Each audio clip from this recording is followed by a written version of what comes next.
Ele era capaz de estar aqui e começar a falar do seu avô, da sua avó, ver, descrever. A pessoa chegava absolutamente cética e, pum, se transformava. Me impressionam muito os livros dele. Alguns livros dele realmente são muito impressionantes. Tem um grupo, há 6 anos, esse grupo começou a pesquisar um livro do Chico que chama Renúncia, que é um romance histórico assinado por Emmanuel. Aí ele virou e falou assim, ó, estamos terminando a pesquisa. Eu falei, nossa, 6 anos vocês estão terminando a pesquisa, né?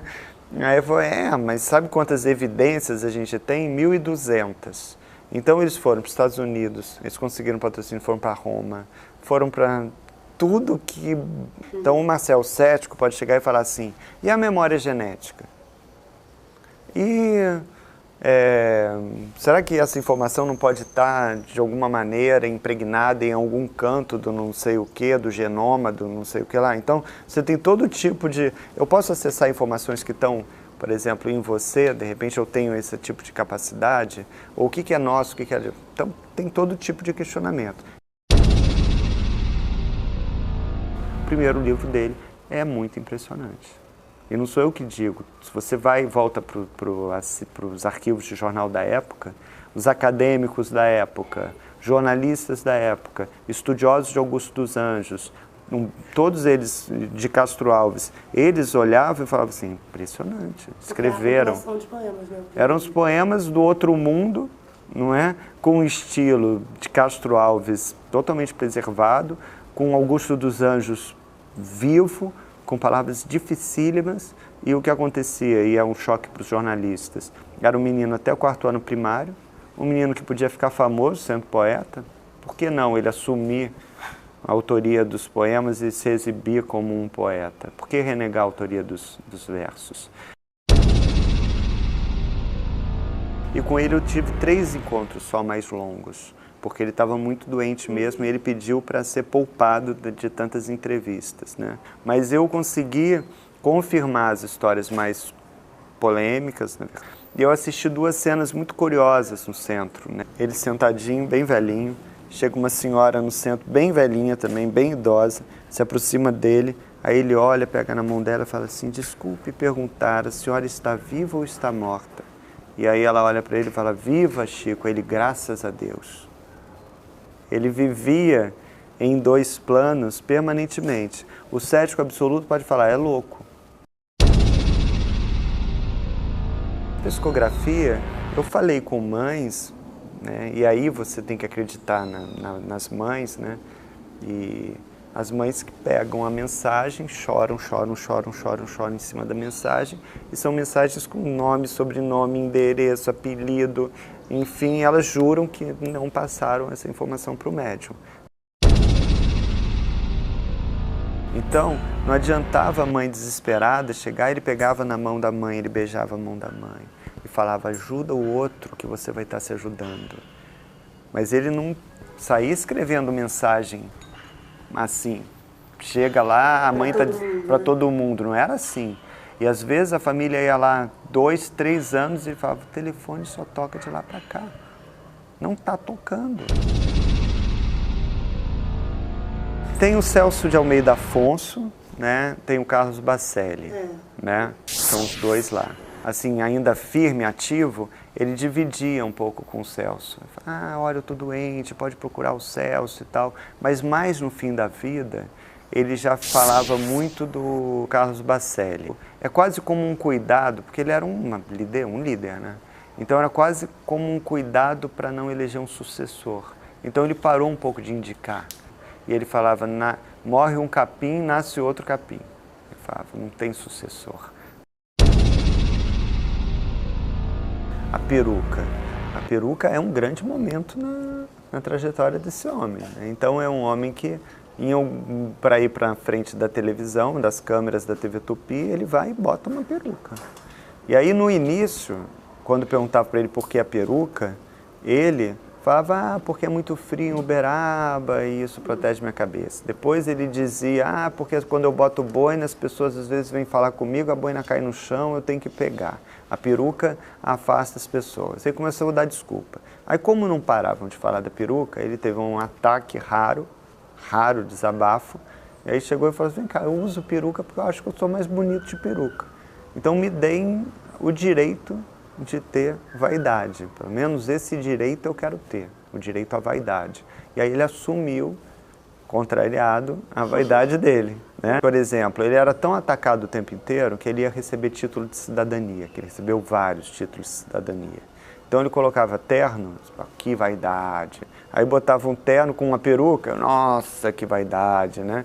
E ele falava para as pessoas, vem cá, vocês querem que eu vá receber título de cidadania? Como? Assim, por que eu não posso usar um terno? Eu estou representando o espiritismo, ele dizia. Eu sou aqui como representante do espiritismo. Olha, no filme, você tem assim, até comentários de um dos personagens que ele ri dos trejeitos, da suavidade de Chico e tudo. Na biografia, eu fiz essa pergunta a algumas pessoas, inclusive ao Valdo, que foi um médium com quem ele morou, né, há muito tempo. E eu perguntei para o Valdo também. E o que o Valdo diz primeiro que o Valdo disse que um dos problemas dele ter rompido com o Chico, ter ido embora, é porque ele, Valdo, adora mulher. Ele fala isso rindo, gargalha, ele é muito divertido, o Valdo, até hoje. O que ele diz assim, como o Chico vivia permanentemente entre dois mundos, o tempo inteiro, ele não tinha nenhuma privacidade. O Chico nunca estava sozinho. Então isso é né? Você teria que imaginar o Chico tendo relações homossexuais com uma plateia enorme em volta. Isso é A outra coisa, e o Chico fala isso no programa Pinga Fogo, da TV Tupi na época, e esse trecho vai estar no filme, no cinema, ele fala da energia poderosa que é a força sexual, que essa é uma energia forte.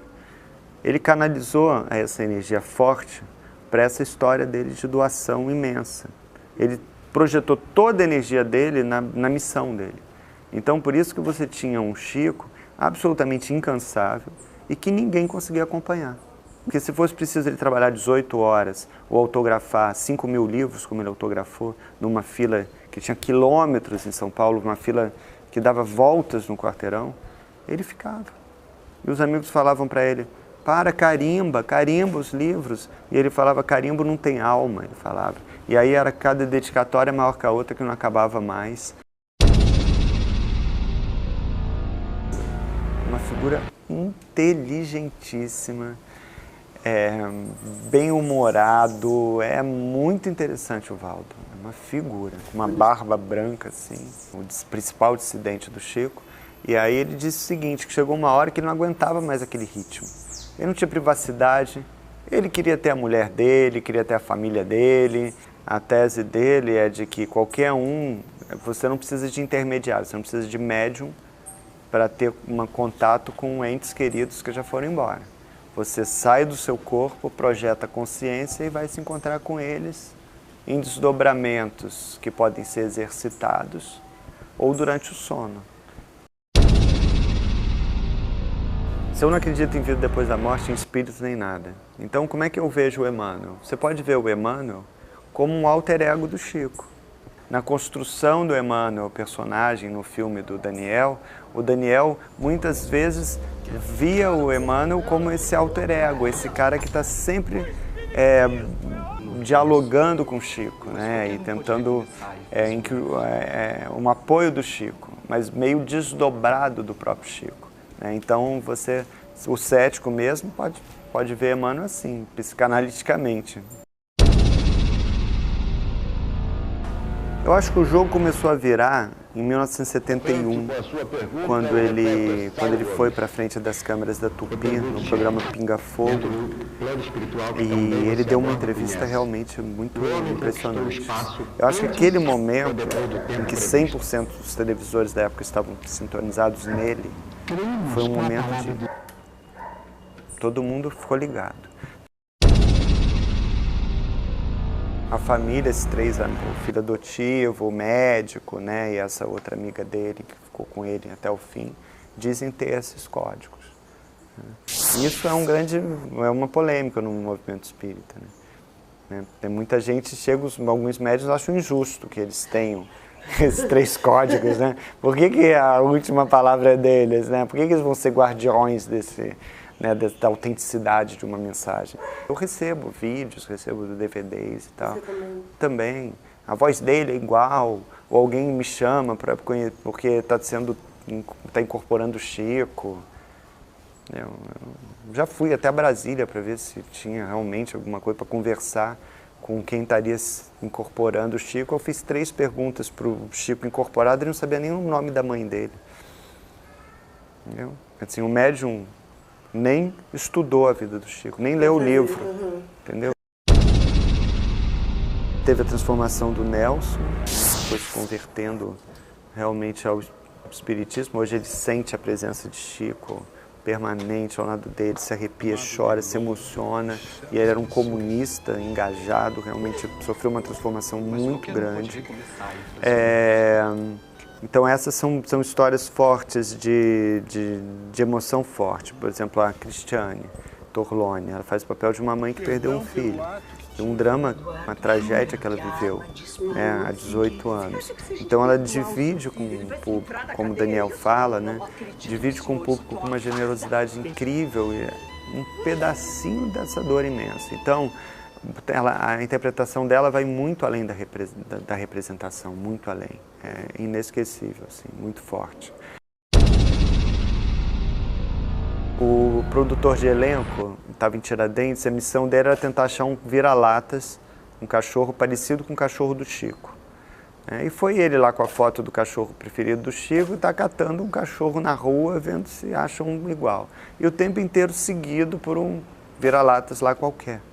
E aí o vira-latas pula, aí o vira-latas balança o rabo, e lambe ele o tempo inteiro. Aí chegou uma hora, ele virou ali para um grupo que estava, vem cá, de quem é esse cachorro? É de algum de vocês? Ah, é meu. Aí fala, qual o nome dele? Chico. E aí, na hora, o Chico que vocês vão ver no cinema é esse Chico, né, que caiu de paraquedas na produção, né? A Giovanna Antonelli faz o papel da madrasta, que foi considerada a segunda mãe pelo Chico, uma doce figura, chamada Cidália.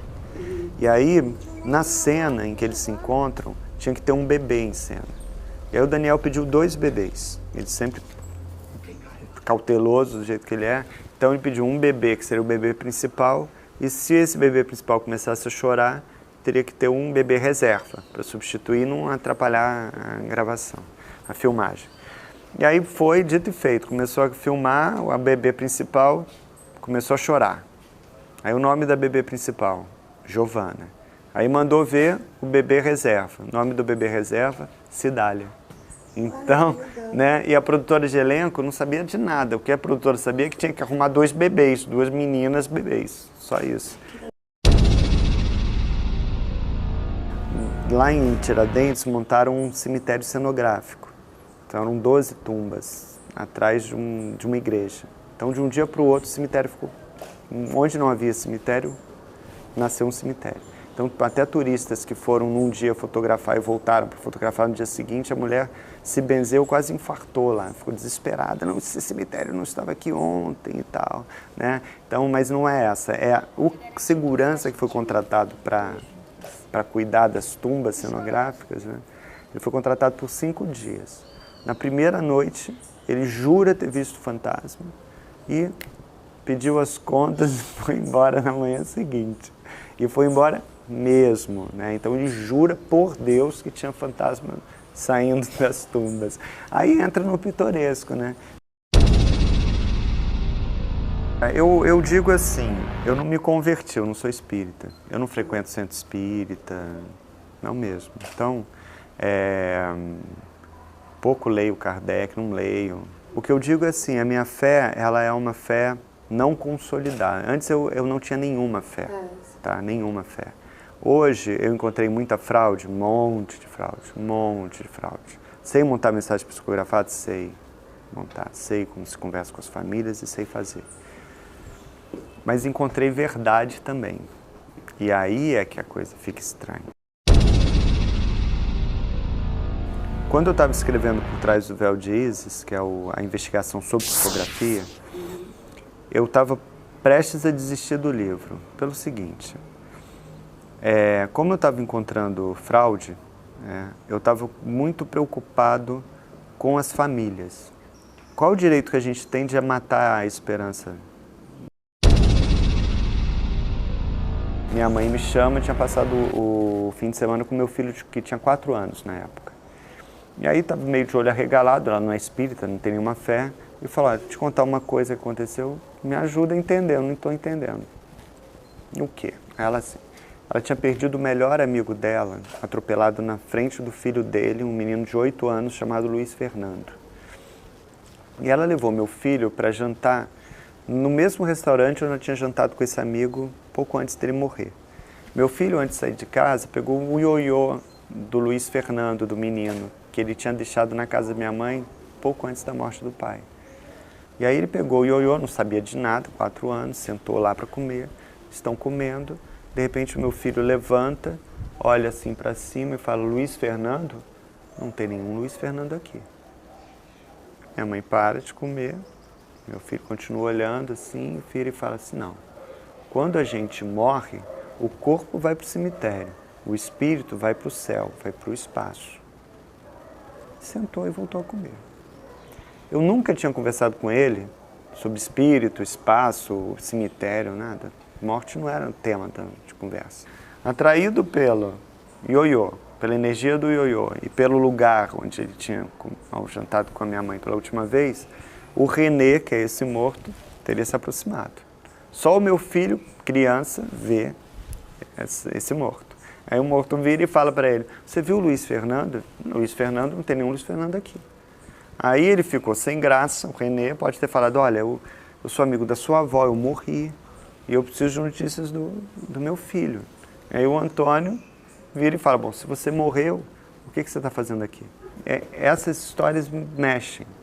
Então o que eu digo existe mentira? Muita, mas eu acho que tanta mentira não deve, de jeito nenhum, eliminar a possibilidade de a gente ter alguma esperança de que a vida é mais do que essa vida aqui e agora.